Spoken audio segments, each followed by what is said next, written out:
Pretty much one by one, everything kind of fell into place and we realized this is going to be a big day. We have a significant tornado on the ground. If they were literally in any other room, they would not be alive.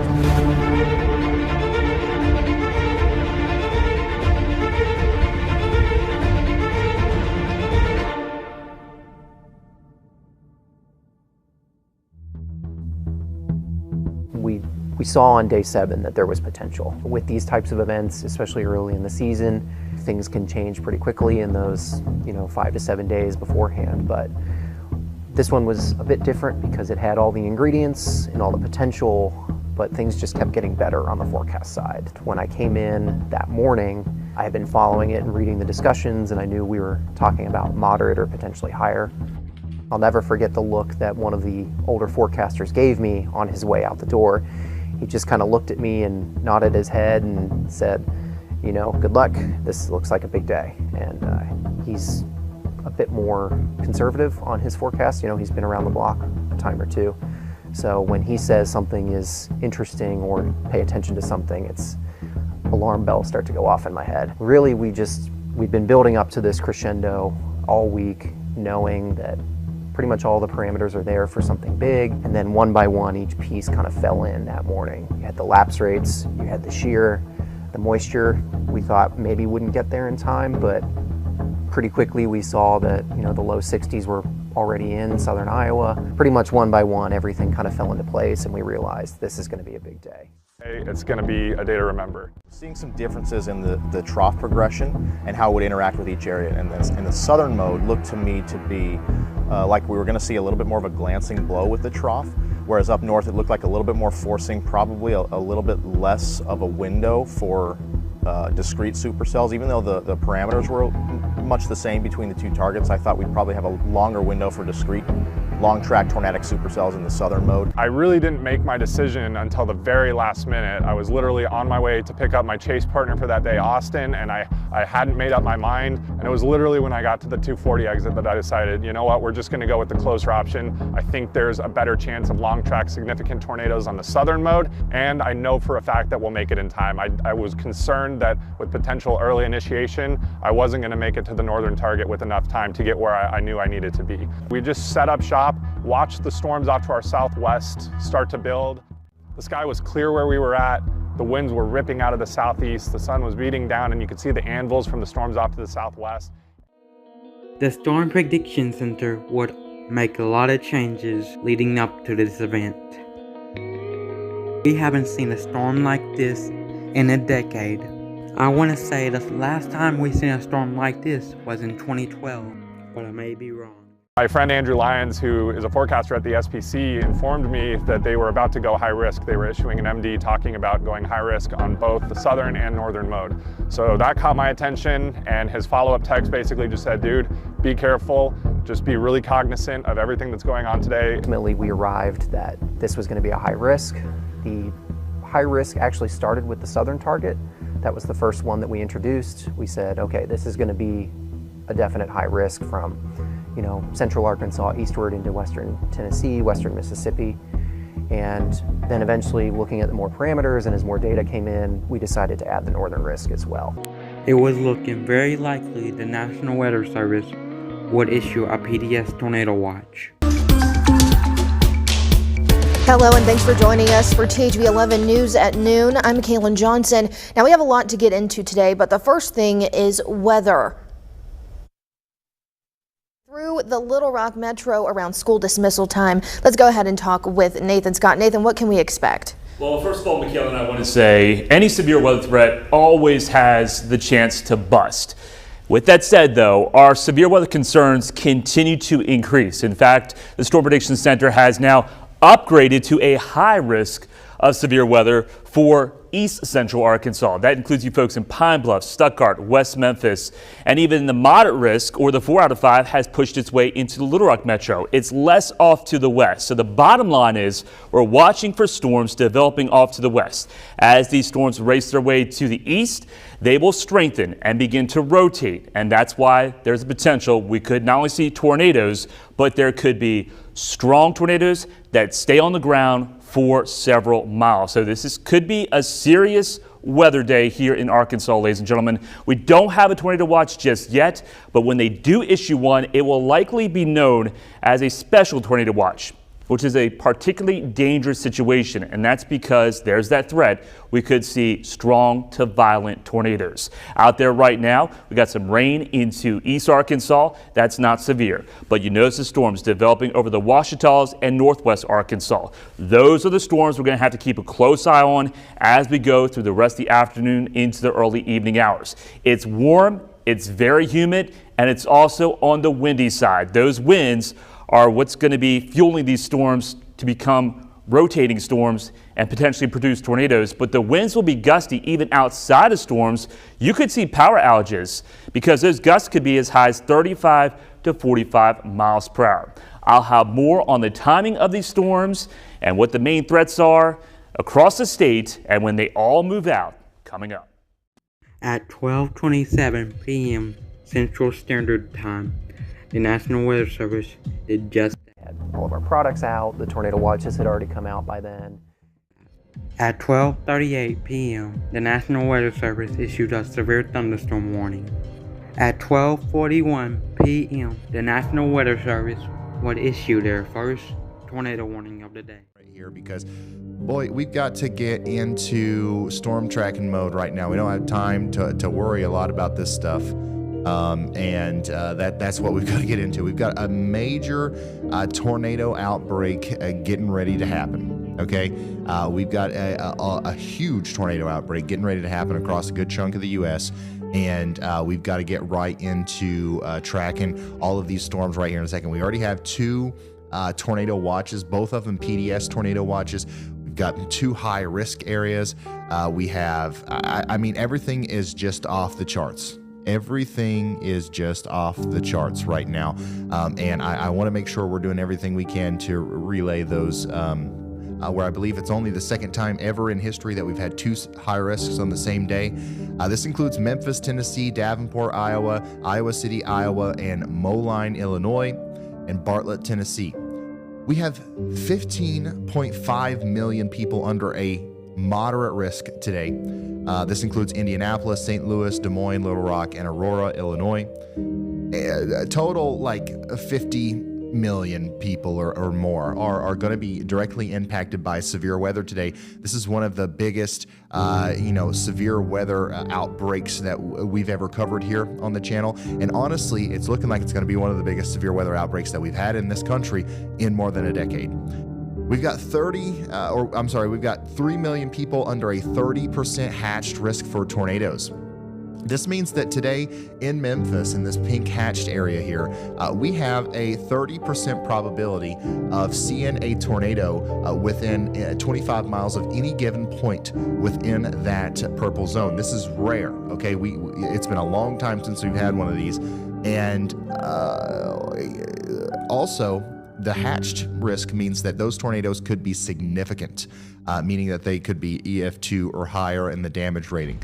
So we're talking about big, long track, violent tornadoes today down here in this risk area. And then, by the way, we've got a 10% hatched and a 15% hatched all the way up through Missouri, Kentucky, Illinois. And then, of course, we've got another high risk, 30% hatched risk area up here in Iowa, Illinois, and Missouri. And once again, long track, violent tornadoes, the kinds that you talk about for years to come. Unfortunately, that's what we could be on the verge of seeing here today. I don't want to sugarcoat it at all. I also don't want to hype it up. I don't want to scare anybody. That's not like our job here. You know my motto: don't be scared, be prepared. But if I lived anywhere in the red or the pinks here, I would drop everything that I am doing today. You have no plans today. Your job is to go over your tornado action plans right now and get your family and your neighbors on the same page. Folks, we have our first tornado warning of the day. Meteorologist Todd Jacobian and I are in the studio here, and we've had one tornado warning that has been issued, and it is from the extreme northern part of Pike County through Montgomery County into Garland County, and this does include Hot Springs. Looks like maybe the western part of the town eventually. So I saw those storms firing southwest of Little Rock, moving northeast toward the Little Rock area. Didn't really want to go farther southwest because of the bad terrain. I wanted to wait until I came into the better terrain in the delta east of Little Rock. Hung out in the on the east side of Little Rock until early afternoon, until those storms got closer. Then I met up with Max. This is just a start to what's worse to come. Glenwood, Mazarn, Lake Washita, Hot Springs, and Hot Springs Village. What I want you to do is get your students, if you're watching, any of the school administrators or teachers, get them to those designated safe places immediately. It's moving northeast at 60 miles per hour. This is again, the lowering here, and we're watching for a potential tornado with this. You're looking live. We'll not see anything extending to the ground. No. Once this, we get a little better visibility, but you can obviously, you can't see anything because the hill is in the way. We've got a big uptick in inflow happening right now. And this is happening west of Salem. If we get that rear flank to kind of wrap around it, we'll see this thing blow up, I think. Hopefully that doesn't happen, but it's very, very possible at this point. This is a huge tornado about to enter right into Little Rock, Arkansas, a major city with over 500,000 people. My only hope was that they would wait to produce until they got further east. Unfortunately, that was not the case, and it became evident when the storm was approaching Little Rock that it was getting ready to put down a pretty big tornado. It's north of Lonsdale. Let's go back into this. It's going to go just to the north of Benton. There's Lonsdale there. That's the circulation. There's Fountain Lake. There's Hot Springs. We were looking the backside of that a little while ago. Meteorologist James Bryant. This is the storm that we are really going to focus in on as it moves into the Little Rock metro area. This is it. There's the tornado circulation, and it's moving towards Little Rock. Little Rock, we're not under a tornado warning right now, but I think we're going to be put under one very soon. It looks like a supercell thunderstorm still. Yeah. But when you look at the velocities, it's disorganized right now. But I'm not, folks. This could be recycling. It could ramp up once again. Absolutely. But there's Benton. I think it's going to go just to the north of Benton. It has just crossed over Highway 5. Here you see I-430 on the far right side of your screen, the Big Rock interchange here. That's Otter Creek with the Big Bass Pro, and you got the outlet mall over there. And there's Salem, Lawson Road, Congo Ferndale. This is going to pass over that area. And my worry here is that in a scan or two, this is going to increase again because it's moving into the atmosphere ahead of this is favorable. In our conversations with Little Rock National Weather Service, that they are going to issue a tornado warning for the Little Rock metro area. Now is the time for school administrators to get the kids to their safe place. A lot of it's going to be a lot bigger than that, but this is a new tornado warning storm has been moving issued through Missouri right now. Okay, we got a new tornado warning, a brand new tornado warning. As soon as that pops up on my screen, we're going to zoom into it. Information to come in. Okay, there we go. We officially have a tornado warning for Little Rock. Tornado warning for Little Rock. We want everybody in Little Rock to take shelter now. There's the issuance right there, new tornado warning. Before we go to James, stay with us. I want to show the tornado warning before we go to you. Act together and then develop a tornado vortex signature by the time it went into Little Rock. Well, now is the time. Do not panic. Just get the kids to a safe place, just beyond those hills there, and it's going to be coming up over that. So he's on Rodney Parham Road, right there where 10 Fitness is located too, on the other side of that. Now, I just want to tell you, we're watching his feed too. Meteorologist James Bryant is also watching this just to the east of town. Now, let's look and see where this tornado potentially would be located. Brett Adair. This is a live view from Little Rock as that tornadic storm moves right towards Brett. This is going absolutely berserk.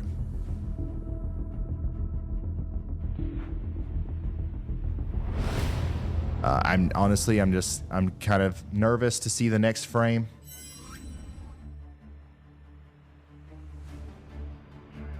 We got 10 seconds on an update.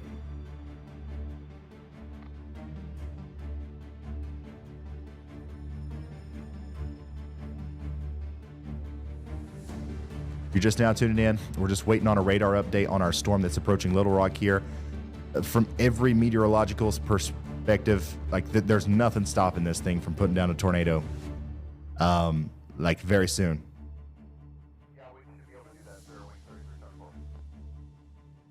Yeah, that motion right there, that's what we don't want to see. Notice how the bottom of the storm points this way on this frame. And then watch. Now it's pointing this way.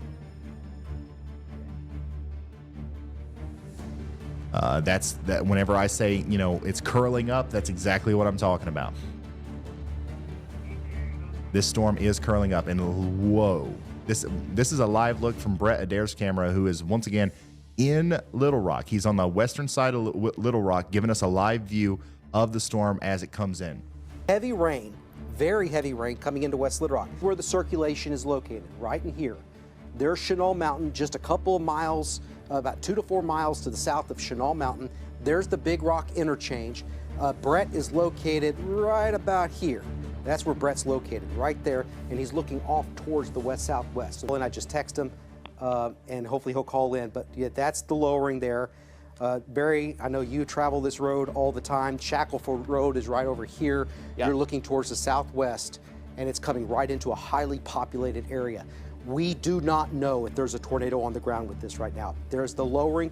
If there's a tornado, it's embedded in this dark cloud, and you will not know it until it's right on top of you because of the terrain and how low the base of this is. To name some of the roads where this is increasing now coming into the Little Rock metro area. I want you to stay sheltered, put as many walls between you and the outside, stay away from windows. All of our friends out there in West Little Rock, this includes Sturbridge, Colony West, Breckenridge. This includes the Pebble Beach area, Henson, Pleasant Valley, Taylor Loop, Chenal, those areas down towards Bowman, Colonel Glenn. Please seek shelter immediately. No confirmation of a tornado, but this is starting to show signs that it could be increasing some of its spin. And there it is. It's very difficult to tell.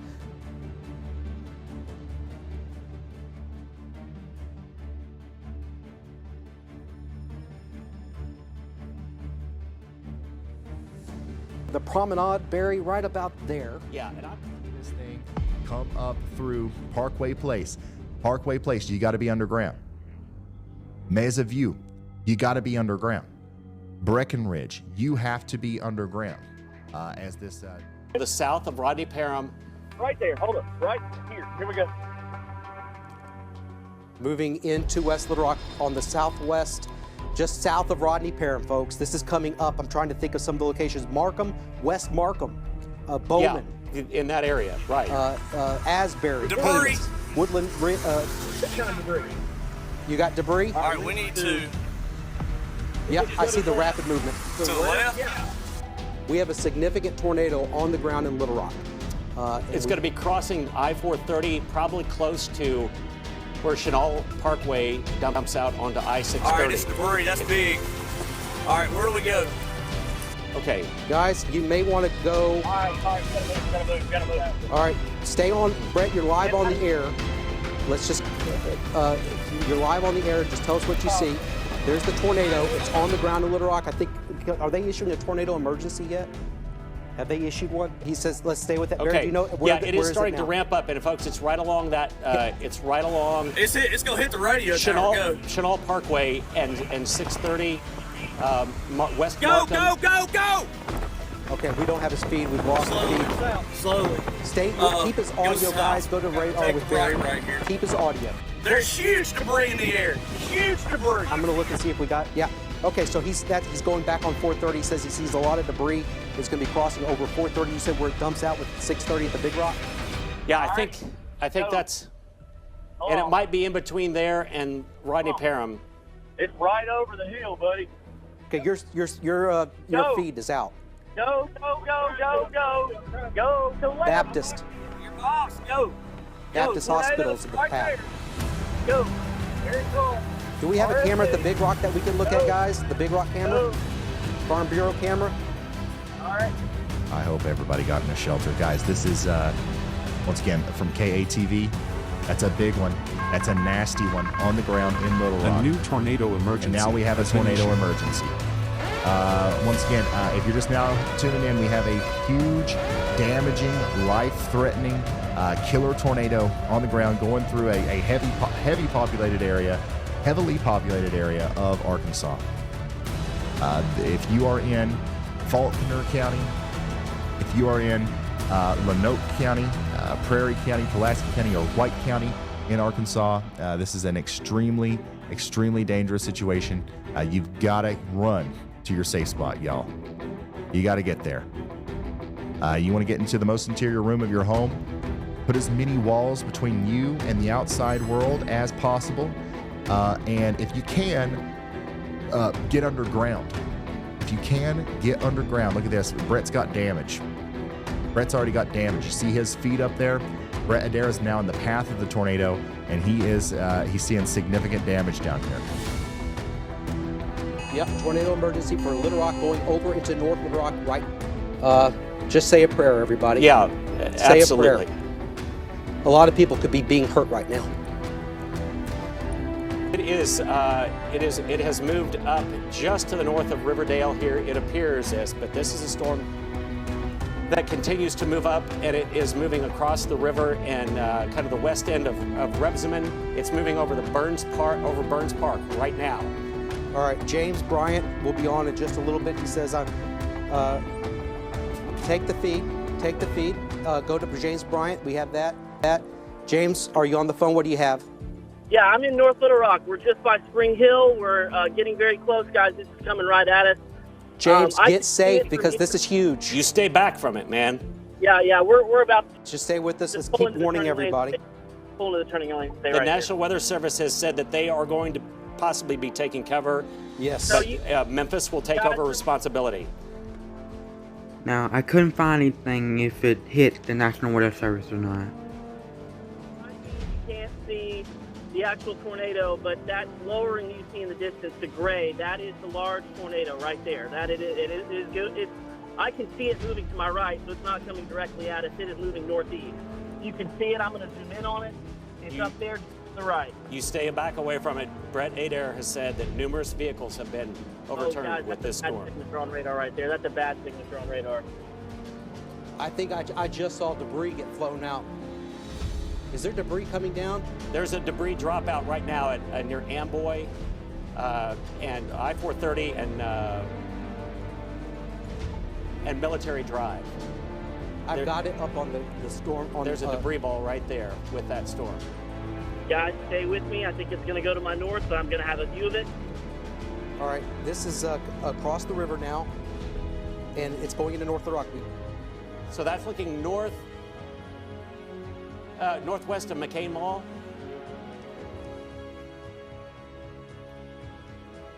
What, James, are you there? That's northwest of McCain Mall? That's north of McCain? Yeah, that's right moving to Sherwood. Yeah. This is McCain Mall right there in front of me. I'm looking to the northwest. You can see the gray mass right there. I think it's right near the National Weather Service radar. Yeah, we're looking back into Sherwood. Yeah, looking back into Sherwood, and so air base. Yeah. I see the rotation area, and it is right on top of the radome of the radar. Oh my.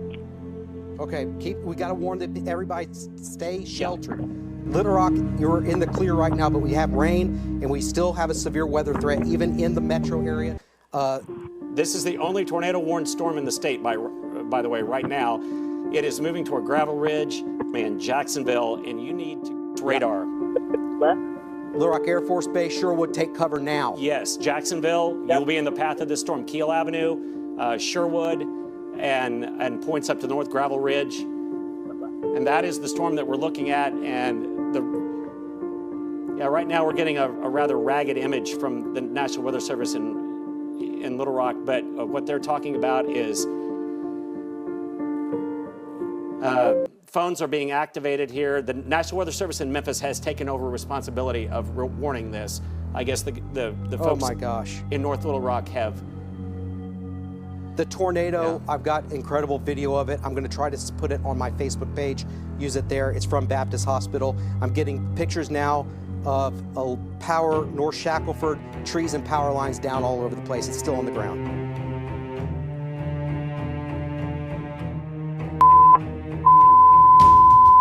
Please stand by to copy an announcement. All units be advised, this rotation approximately 8 to 7 miles from our current location heading in our direction. Please be advised, there's rotation approximately 8 to 7 miles heading to our location, take appropriate action. Time is going to be 14:22. Thanks, I got information. I got the rotation clouds above my house on North Berkeley going northeast. Tom Center 10-4. Military Drive by Funland is blocked by trees, multiple trees down in the road. In Burns Park, got a lot of structure damage. Okay, communications, copy. Way toward the northeast side of Little Rock, near a town called Jacksonville, and then we just sat on the side of the highway there. The tornado came into view. We saw a nice funnel. It wasn't fully condensed at that time, had a debris cloud underneath it, and then as it moved closer to us, it fully condensed.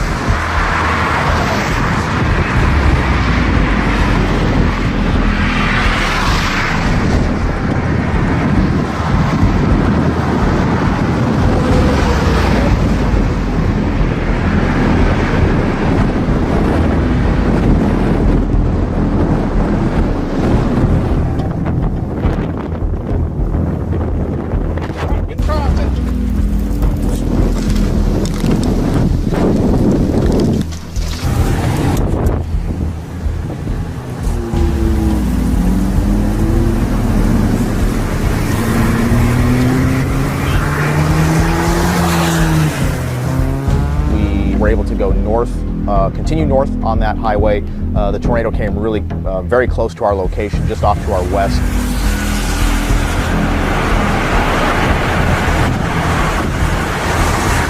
I slowly started following in behind the tornado as it started to cross the highway in front of us. It had this amazing horizontal roll of a vortex just ripping over the highway. The descending motion was crazy, and it crossed probably about a half mile in front of us.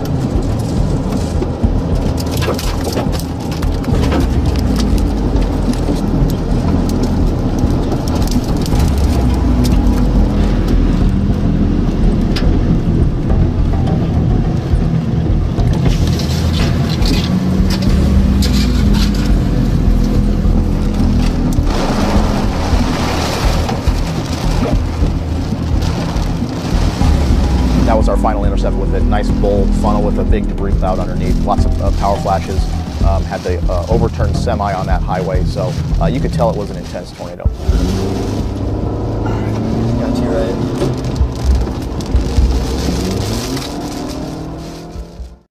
All right, got damage in the Parkway Place subdivision in West Little Rock. Trees down on homes. In Sherwood and Jacksonville, you need to. That's where it's going to cross right there. So there's Jacksonville, Gravel Ridge over to the west. Sherwood looks like it went right past the Weather Service radome, and it will be passing over into the area. But certainly around Jacksonville, you need to be down in the lowest part of your house. Get into a small closet or a small room, please. And the streets of Jacksonville. It's in Jacksonville right now. This is a fast mover going at 55 miles per hour. Okay, is it still on the ground, James? City's still on the ground. It looks like it's obscured in rain to me. Keep going, Charles. You're good. Our Alicia Dover helping us out with that, but you can see through that path, Cabot. The roads out to the east of Cabot there. Small community of Sylvania.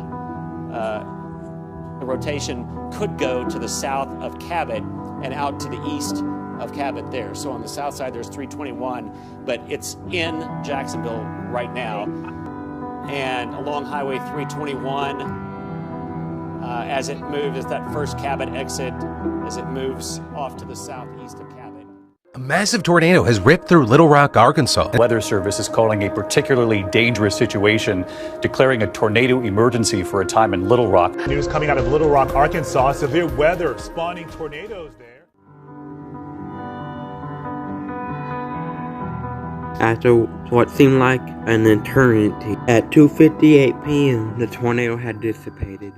tornado went on to destroy hundreds of homes at EF3 intensity, and the city was extremely lucky the tornado wasn't stronger. Unfortunately though, some cities aren't as lucky as the people in Little Rock were that day, and while extremely rare, the results of mixing strong tornadoes with huge cities is terrifying.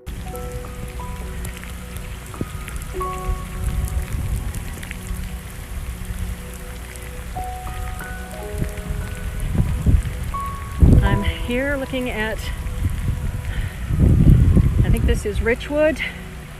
This has corner house, is 2928.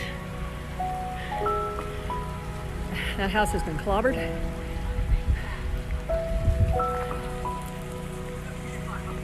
Damage across the street, roof's off. This is the home of Lynn and Bud Bell. They had beautiful landscaping. Looks like their shed, or part of their neighbor's house, is now in their yard. They are okay, according to their neighbors. So, what is your name? Jason Taylor. Jason Taylor, and where do you live? I live about 6 houses down this direction, right? Is your house okay? Actually ours is. We just are missing a few shingles. Ours and our next door neighbor are the first two on this side that weren't completely destroyed. I mean, basically destroyed. So it just jumped over your house? Well, it looks like it started in the middle of the street here and came across the road, and it missed our house by maybe 100 feet. Have you had any injuries? Or? No, not that we've heard of. I've gone, as far down that way as I could in both directions, and I've asked. No one seems to be injured, thankfully. Well, thank you so much. Do you think it's okay to drive down this street?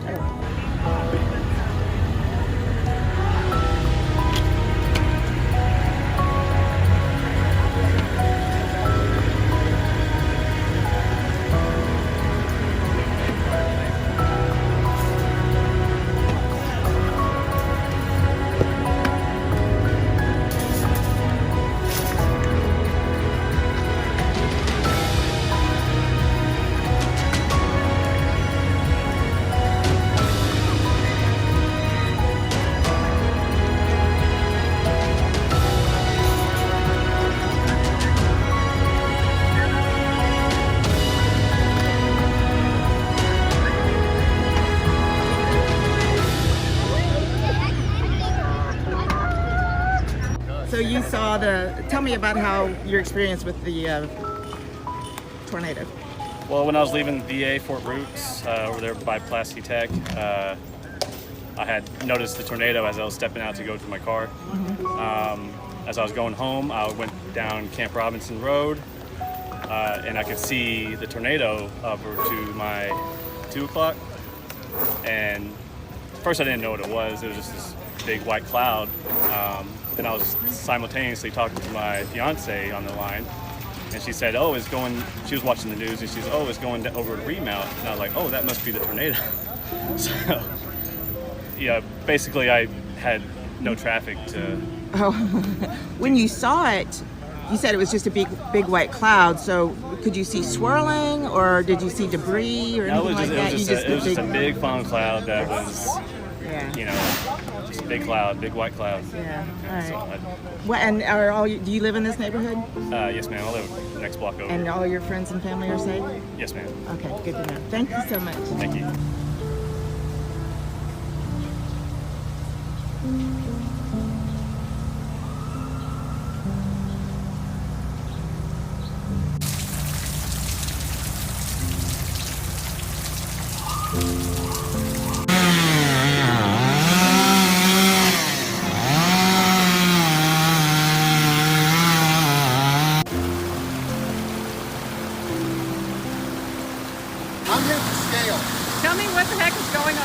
So, a fire hydrant up the road is busted, and there's water running down, but we think there's like a pipe busted or something else, because it's all coming through our backyard, and it's completely destroyed everything under our house. To help, we're deployed to the hardest hit areas, and our Journey Taylor is live in the Indian Hills neighborhood. Journey, what new information do you have for us today? Yeah, we actually just learned in the last 2 minutes that the city of North Little Rock will be issuing a curfew. That curfew will start at 8 p.m. tonight and go to 6 a.m. For the next 2 days. Again, that will start at 8 p.m. and go until 6 a.m. Now, Faith, here in Indiana Hills, we've been up and down this neighborhood. Devastation you can see in all directions, but you can also see the hands of the community working to help those impacted as their lives have been changed forever. It's hard. It's hard. I was in shock. It's a new day, but the pain is still being felt. Brenda Goodson has lived at the corner of Osage and Pontiac in North Little Rock for the last 29 years, a place where she raised her family. I'm alive. My daughter's alive. We found all our pets. All this doesn't really matter. All these people, most of them I don't know, and I just appreciate the help. Many have no clue what's next for their homes and lives, but today, trusting and leaning hard on their community. And even for those not directly impacted, like Pastor Chopper Ward of Rock City Church in Sherwood and his congregation, he says this is the time to show what works of faith truly means. And I believe what the enemy meant for evil, God's going to turn for good. So this is an opportunity for the church to either put up or shut up. So we say one thing behind the pulpit, but this is the time when we really get to act like the church. Volunteers coming from near and far, and even helping in communities they've known all of their lives. It is emotional. It is hard to see because I grew up here, I know this area, and these are real people, and they're having real experiences. The ones here today, tomorrow, and the days to follow, understanding that the biggest help at times is not always physical.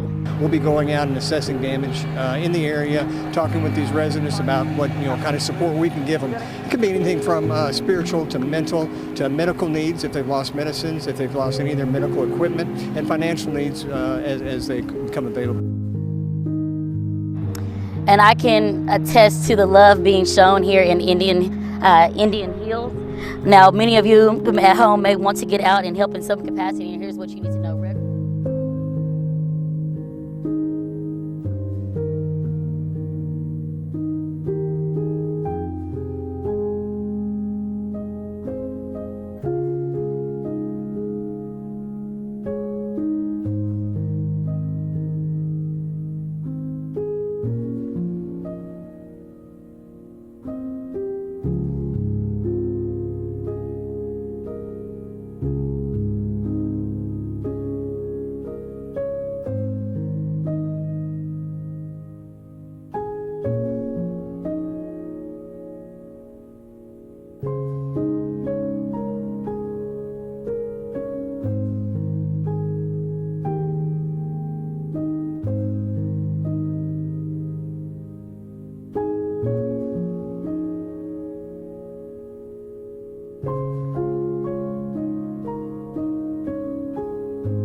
The capital city of the natural state, rocked by Mother Nature. The scariest thing I've ever been in. Jeannie Cole owns Crown Trophies in the Breaking Ridge village on Rodney Parham. Her business among the many that were destroyed. I'm still shaking.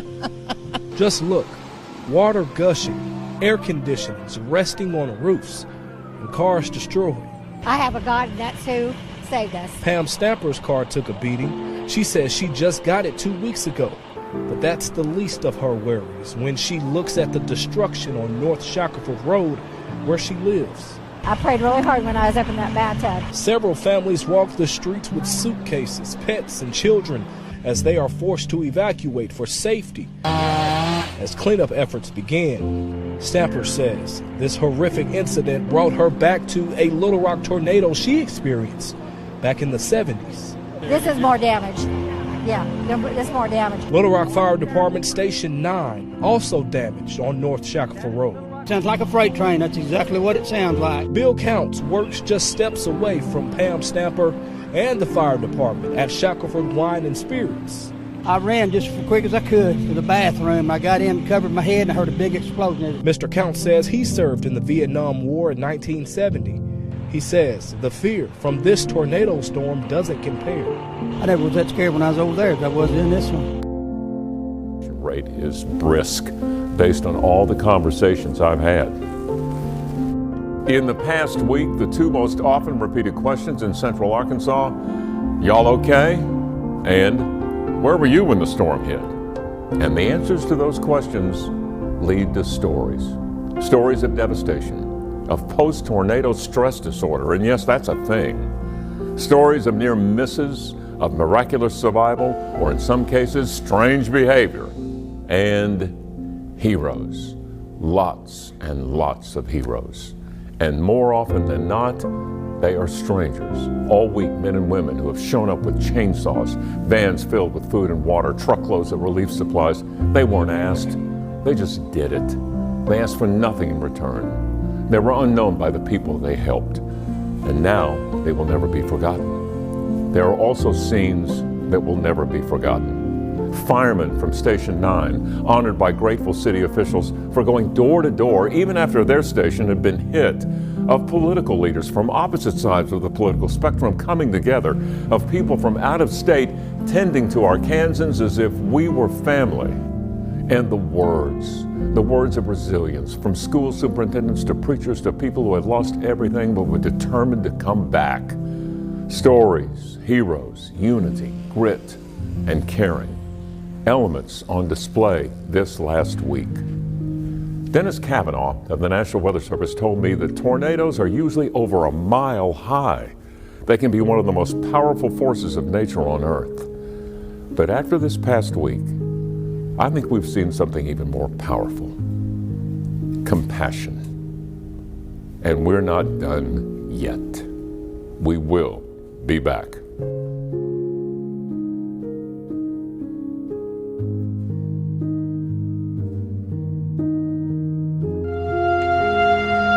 No event in Arkansas last year left as lasting a mark as the March 31st tornadoes. The complex dropped an EF3 funnel cloud on West Little Rock and carved a path through heavily populated areas on both sides of the river, tearing up communities in its wake.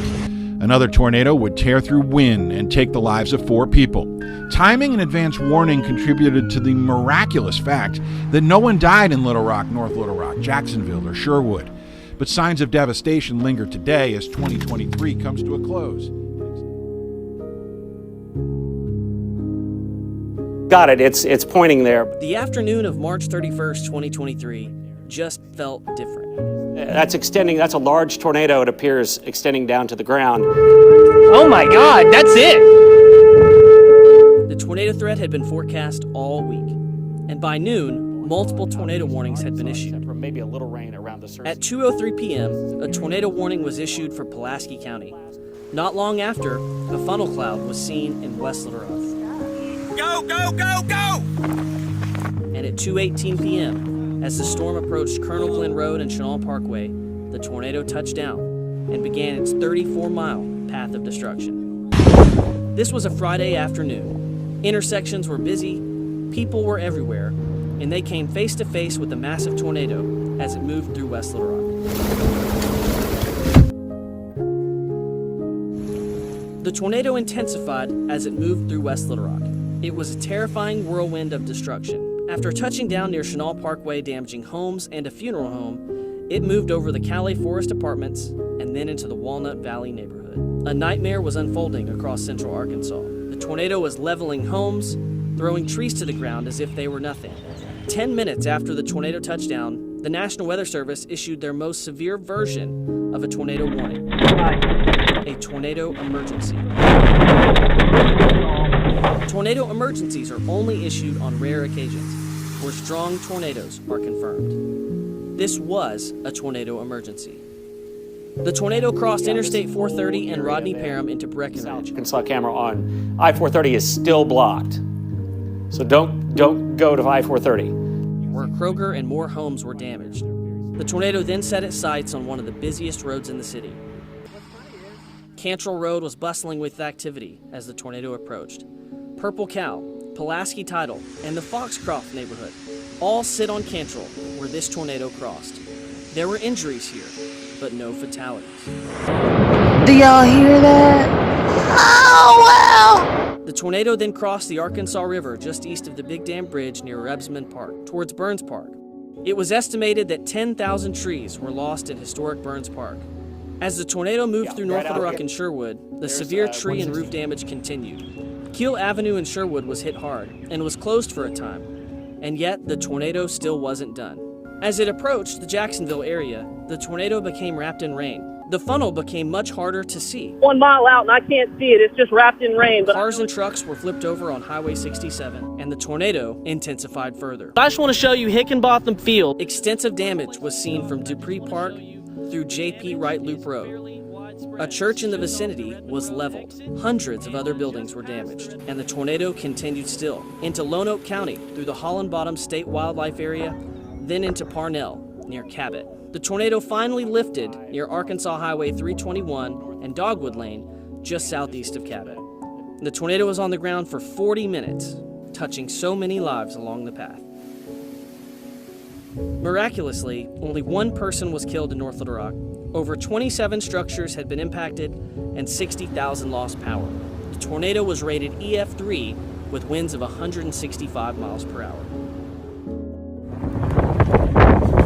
Unfortunately, this wasn't the only tornado to touch down. About 60 miles to the east, in Cross County, another monster tornado was taking shape. This one began just outside of Wynne. This tornado was just as powerful as the one that hit Little Rock, with winds up to 165 miles per hour and an EF3 rating. This tornado also proved deadly. Wynne was devastated by the tornado, where 4 people were killed. The school complex was heavily damaged. This tornado stayed on the ground for 73 miles, finally lifting in western Tennessee.